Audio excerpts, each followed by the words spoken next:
Greetings and welcome to a preamble just before the video that you're expecting to watch when you clicked on this. This month, Andy and I have reached a grand old age of 50 episodes, 50 months recording the watching brief. How do you feel about that, Andy? I think it's about time we grew up. It's If we're that old, we need to grow up. it's certainly an opportunity to make some changes. And one of the things that we're wanting to do is shift from a monthly format that then we break up into smaller pieces once a month to something which is a bit more fleet of foot, something which is a weekly release, a shorter release, and a release that allows us to focus on different aspects of what we were already covering in the watching brief. I mean, Andy, you had some thoughts on the different segments we might do. Well, the thing that I've got most interest in, obviously, is the news aspect, and I think going to a weekly rather than a monthly format means that we can be more news driven, Mm. and actually probably respond to more news stories than we would do in a normal monthly watching brief.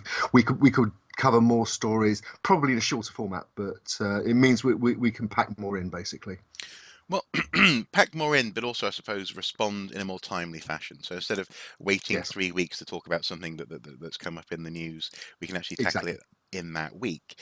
We Yeah. also want to chop and change some of this stuff, so it won't always be a weekly release. This is news driven. Some of it may be opinion driven, editorials. Some of it may well be inviting other people in for hot takes. For example, we've long been threatening to get Mr. Tristan Boyle on to talk about museums with Andy, and I'm looking forward to seeing that um, meeting of minds, shall we say? And also, we're separating out the media picks as well. We sort of hinted at that last month, but we want to be able to give that segment. Maybe have that segment be slightly longer, actually make it an hour as opposed to half an hour, perhaps. But a situation where we can engage with our love of media and the arts and archaeology in a way that allows it to breathe and is explicitly opinion and analysis driven. So hopefully it should mean more variety in a more timely fashion and in a way which encourages you guys to directly get involved in the conversation.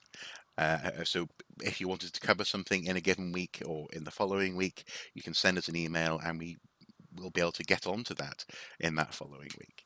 Um, Keep an eye on us. I say it's been 50 episodes, and hopefully there'll be at least 50 more months to go. And enjoy the coming video. Cheers. Yeah. Okay, now we come to our media picks for the month, and Mm. I'm just going to quickly.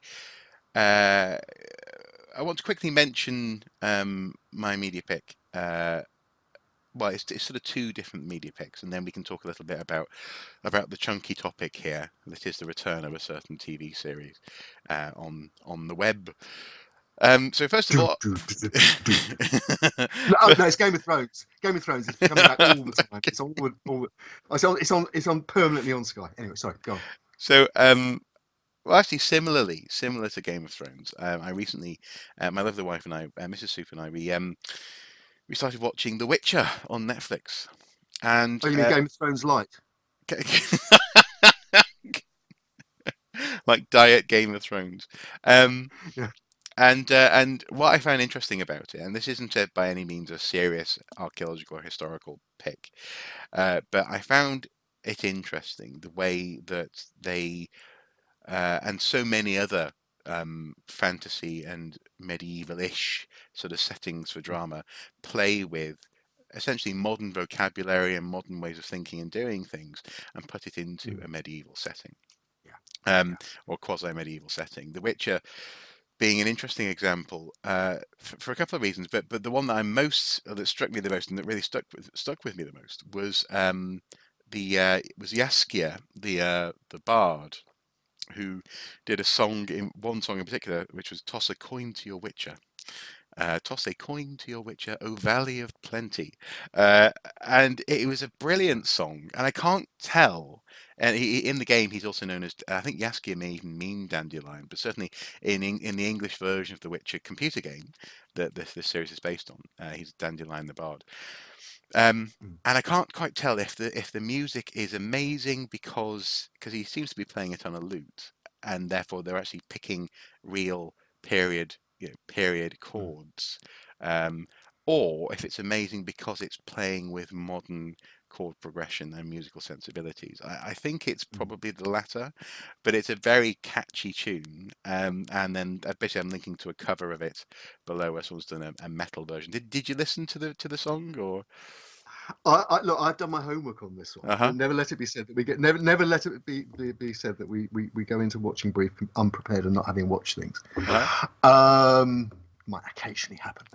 Uh, but no, I actually no, I did. I watched I watched the link that you sent, and then because it wasn't a show that I'm familiar with, I looked up The Witcher on our Netflix account. Other streaming services are available, but The Witcher isn't on them. Um, and I watched You the won't be first a watcher episode. of Witcher unless you're watching it on Netflix. Yeah. Yes. Um, but anyway, no, I have to say it just didn't do it for me. Mm, mm, But what I was intrigued by is exactly what you were saying about and it hasn't got. I think I was joking about Game of Thrones light. It's certainly got that vibe about it, mm, although it's much more focused on individuals rather than the grand politics that Game mm, of Thrones was about. mm, The game, I think George R. R. Martin has admitted that Game of Thrones is based on the Wars of the Roses in that late medieval world. So mhm, you've got almost like the Moorish state, and you've got the Southern European state, and you've got the Northern European state, King of the North, and mm, all that. And within that, you've got the family politics mm. and the violence and so on, and it works. Um, Unfortunately, they also introduced one episode Ed Sheeran to sing a song, and that didn't work. But I think it's now notorious, certainly on YouTube. Well, But I think I've seen a still of him sitting around a campfire or something. he did not look comfortable in I can medieval gear. I have imagine. to say, I can he looked imagine. he looked he looked a lot more comfortable in the in Yesterday, the Danny Boyle film about an alternate universe where the Beatles didn't exist.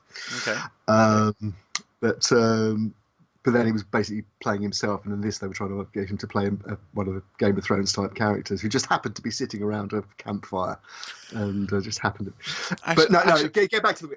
I mean, Sorry, go let's on. go. I suppose, sort of, to be specific, then the reason why I'm recommending The Witcher. I'm talking about The Witcher rather. Sorry, not recommending. I'm talking about it um, because it's stuck in my head basically this month. But also, I think I'm fascinated by this realm that these sorts of things, this space that these sorts of dramas occupy. In so much as it reminds me of, so when I used to work.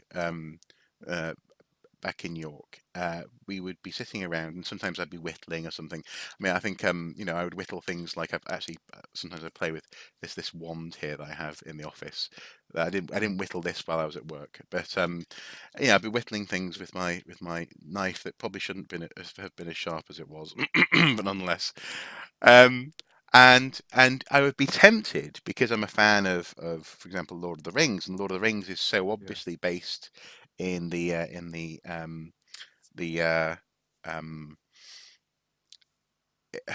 the linguistic and storytelling tradition of a thousand Northwest years ago Europe. or thereabouts. Yeah. Yeah, Northwest Europe. Yeah, Um, yeah, then I would be tempted to sort of merge the two because I was there dressed as a Viking whittling a stick.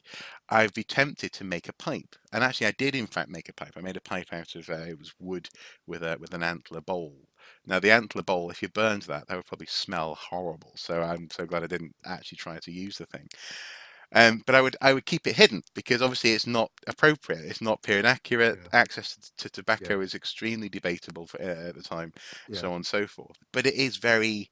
It occupies that same space. It's fantasy that's drawing on the traditions of real world heritage, and so I can't blame people for really enjoying this stuff. I can't blame people for really enjoying Game of yeah. Thrones. I do enjoy the Witcher computer games. I did enjoy the TV series, although it took a little bit of time to get into the way that they were telling the story with a broken timeline. And Yeah. Mrs. Soup very much enjoyed it as well. But actually, on the Archaeosoup Facebook page, for example, we were talking back and forth about it, and some people were saying, well, it feels a bit like it's basically it's ahistorical popcorn. You can just Mm. you don't have to really think about it Mm. too much, and because they're playing with magic and monsters, I, for example, I stop thinking too much about the accuracy, inverted commas, of the weapons or the shields or the clothes or this kind of thing. You can just let go of all of that.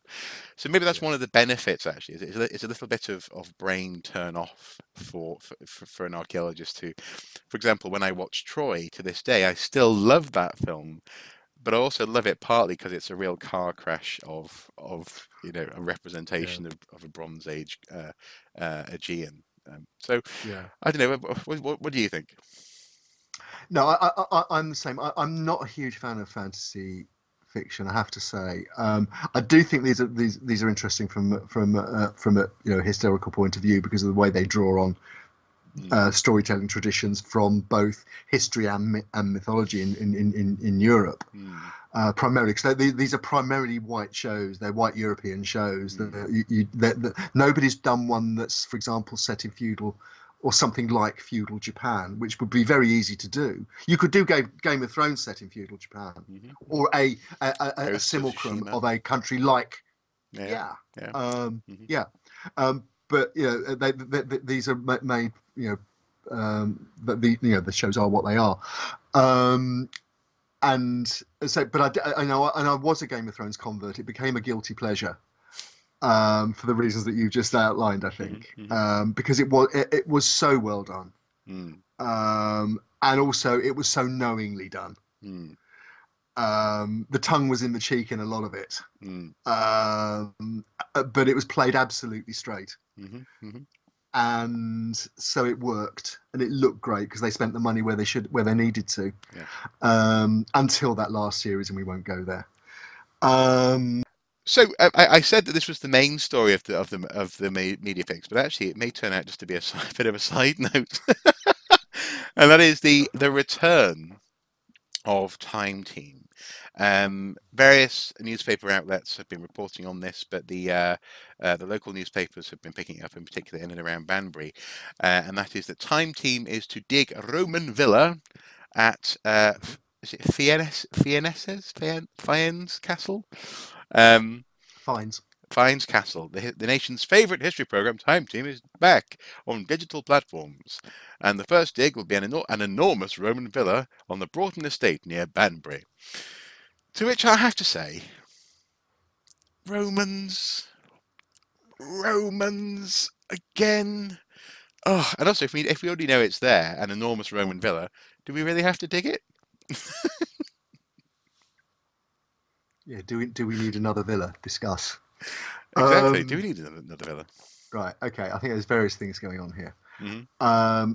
Now, I think we have to say, first of all, this is in terms of TV production. This is we talked about earlier about TV companies allegedly trying it on in terms of trying to do stuff on the cheap and so on. Making TV, like everything else in terms of in publishing at the moment, is in something of a, probably crisis is too strong a dilemma, but certainly people in TV world are running around like blue ass proverbials, trying to find ways to make work affordably, against the really cheap platforms like YouTube, where people can basically be their own producer.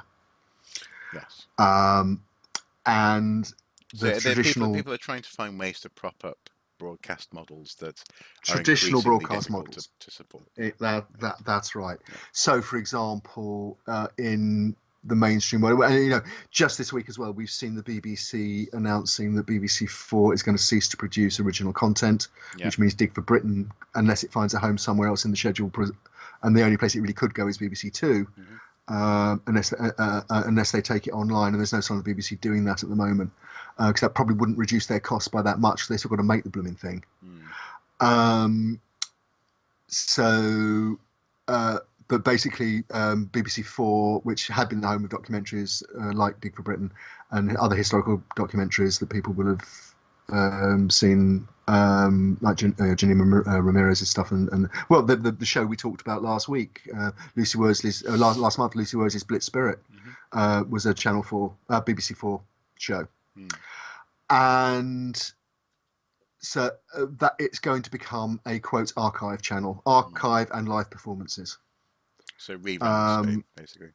Reruns, repeats, Yeah. they used to be called. Yeah. And so that is immediately cutting out another outlet for documentary makers. Yeah.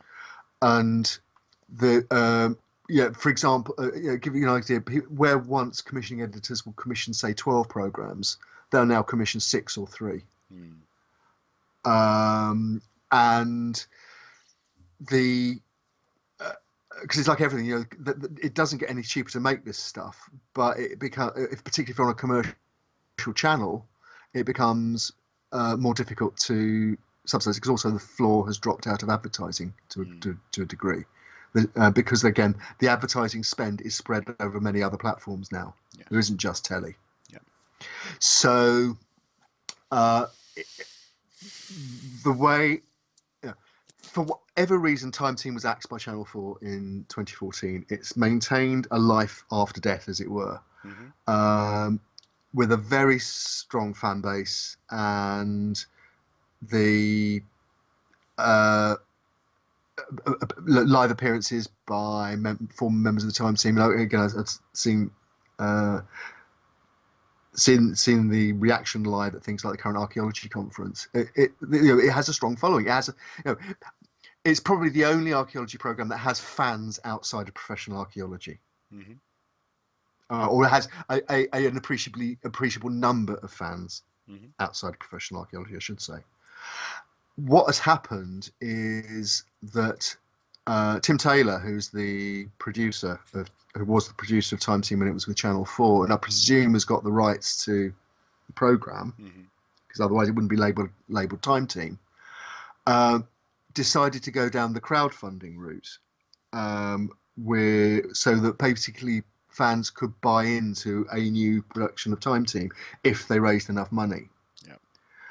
Now, they have now raised enough money from whatever source, whether it's entirely crowdfunded or whether they're investors or what, we don't know. It's a private company, we don't know. But basically, they're going to do a one-off revival of the format on the Villa site near Banbury in Oxfordshire. It's associated with a metal detectorist, which is something that Time Team did from the get-go. They involved metal detectorists in their shows under archaeological supervision, so it was showing the cooperation there can be between archaeologists and detectorists.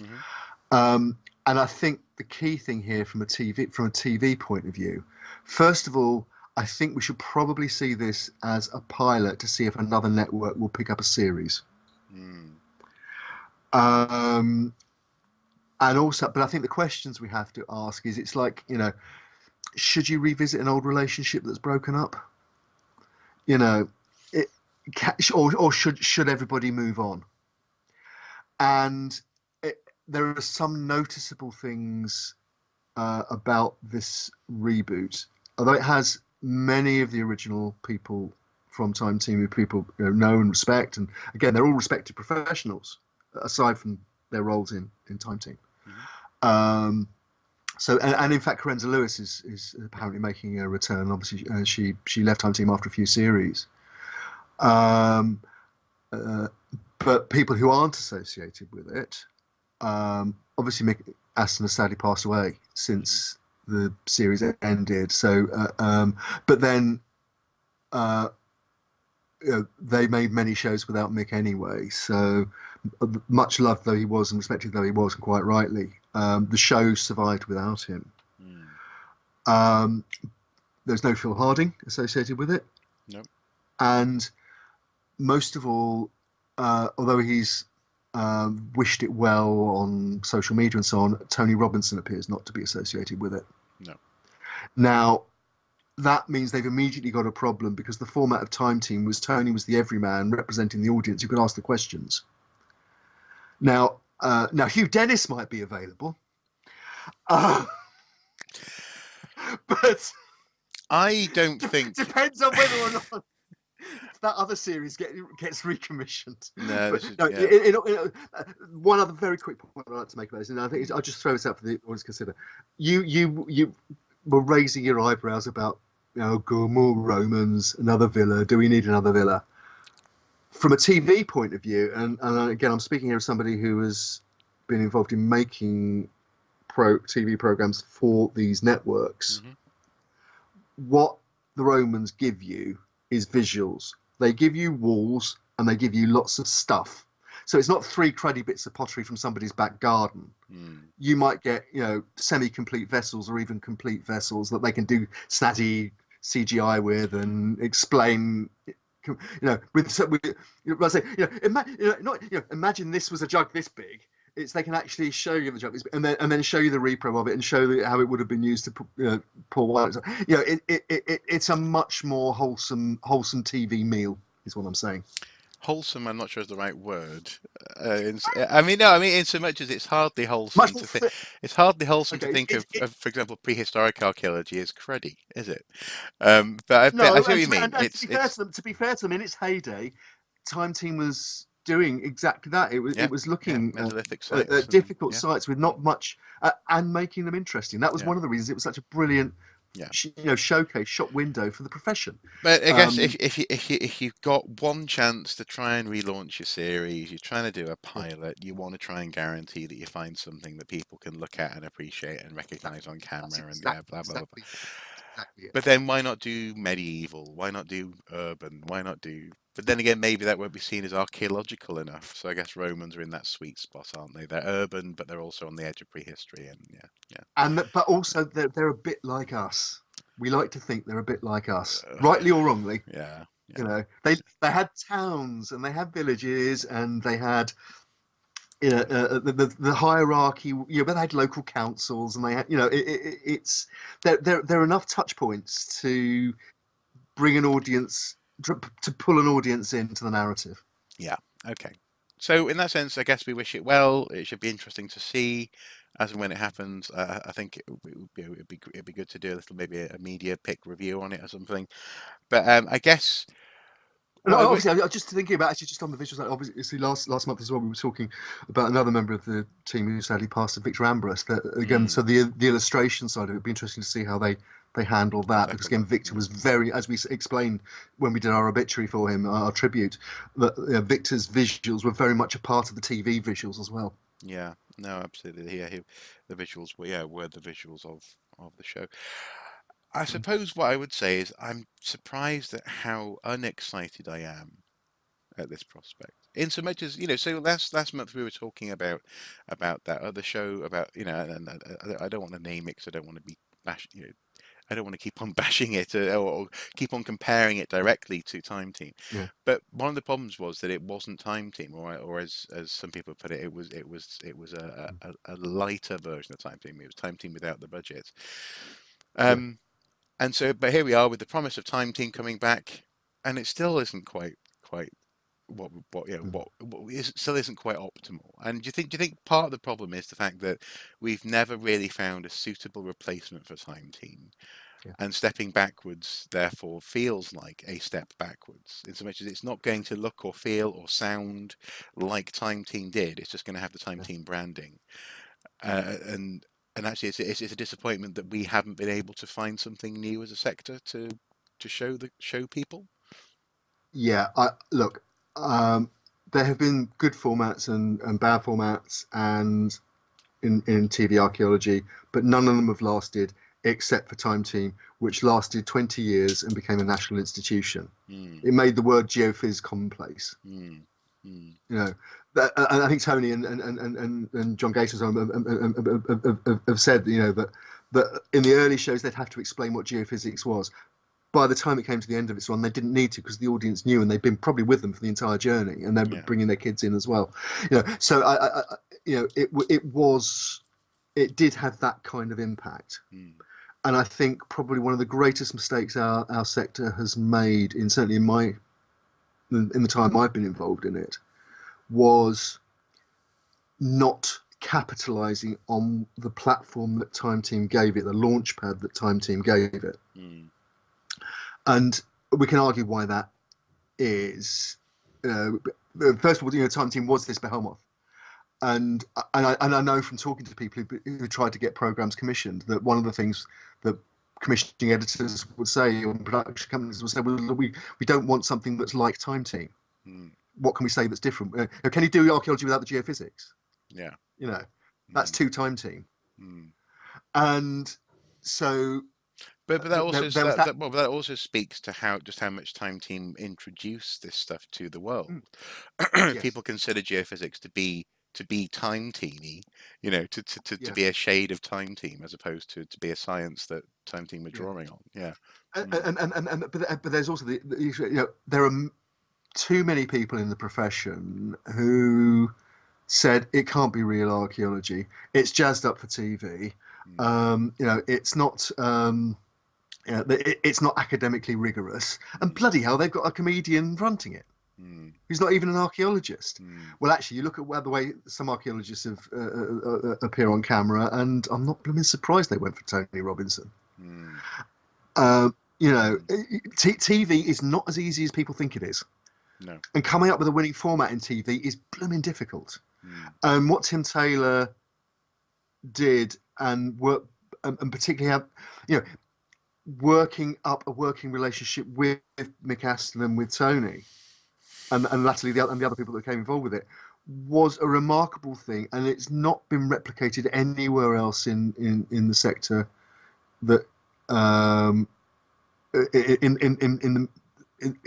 in the media's involvement in the sector. Mm. It worked in archaeological terms. It worked in TV terms. Nobody else has been able to replicate that as successfully. But as you're right, is what they're going to produce going to be? It may be taking the format forward, or is it just like the covers band that you go and see at your local theatre that's got maybe one member of the band that was popular in the 70s because Mm. they're the one that has the rights to use the name. Yeah. Yeah. You know, Mm. we'll see. Mm. Oh, we have to wish it well. We have to wish any venture to put good archaeology on TV for a general audience. We have to welcome that and celebrate it. Yeah. But I think we have to be prepared to be critical, and we have to be prepared to be disappointed. Mm. Yeah. And I suppose the question will be, it's like the what's it called? It's like the improv question, isn't it? Yes, and it's kind of like, Mm. what else are you giving us? Why are you coming Yeah, back? This kind of question. yeah, Yeah. Okay. yeah. Well, this has been quite a hefty month for Watching Brief, and as we've been saying throughout, we're going to be changing up the format in the weeks and months to come. I'm not quite sure how, or rather, we're still feeling out some aspects of it. So there may not be a monthly Muppet of the Month in the future. I guess we'll see. It depends, I guess, on maybe how egregious people are. But this is. I'd be willing to put money on the fact there probably will be actually. But anyway. You're right, yeah.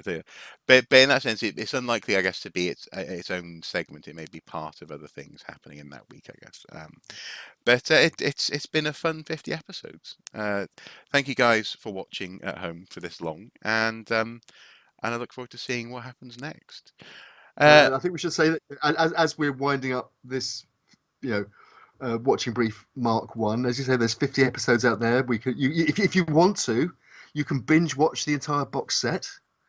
You can, watch. If you do it chronologically, we were talking about this before we started recording this. If you watch it chronologically, you could see sort of my beard going backwards and forwards, and my dress sense being no better now than it was then. Yeah, probably And my beard just going I mean, down, my hair going back. yeah, Yep. exactly. Yeah, they're both moving apart. It's sort of, yeah. So get a bottle of wine or tipple of your choice, and binge Watching Brief, and we'll be back with an exciting Watching Brief 2, the sequel, later. Late In the April, next early May.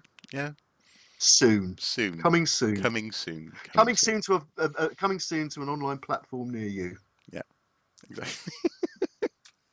Oh dear. Well, as I say, thank you for watching, guys. Until next time, goodbye. Goodbye.